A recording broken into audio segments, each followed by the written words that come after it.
Charisma House presents Goodbye Yesterday, Activating the 12 Laws of Boundary-Defying Faith, written by Cindy Trimm, narrated by the author, Cindy Trimm. Introduction.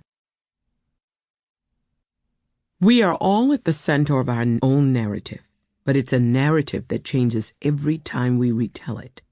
Ruth Ware.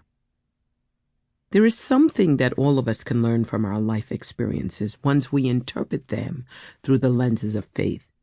Some lessons are painful, some are painless, but none of them are pointless.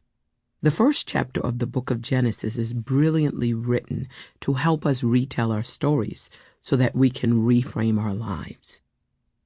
The stories we tell ourselves about our past experiences determine our future. According to a recent Forbes article, the single biggest predictor for all of these life events is not the facts of our situation, but the stories you tell. The article went on to explain that there is an epidemic of negative storytelling in our culture that is pervading our personal and interior lives. That sounds grim, but the article writer adds that the good news is that we have the ability to fix that. And the best news is that it's not as hard as you might believe.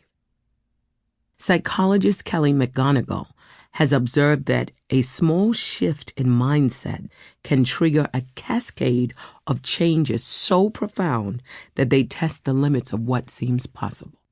When you truly believe all things work together for good to them that love God, according to Romans 8:28, your perspective will change, and in retrospect, you will see God bringing you through the most difficult of times, and you will realize that not one moment of your life is wasted.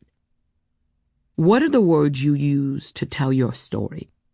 To reset and reclaim your life, you will have to reframe the narrative of your life story so that it mirrors the narrative God originally planned and purposed. If you want to leave behind the baggage that is weighing you down, you'll have to learn to tell your story from a different vantage point, the vantage point of faith. The stories you choose to tell today, whether woven in faith or fear, resentment, regret, or gratitude, shape the tomorrows of your future. The story God chose to tell in the first chapter of Genesis shaped the world as we know it today. I chose to weave the story of Genesis into the message of this book because it will help you to understand how to shape your everyday life. This book is written to help you achieve. Sample complete.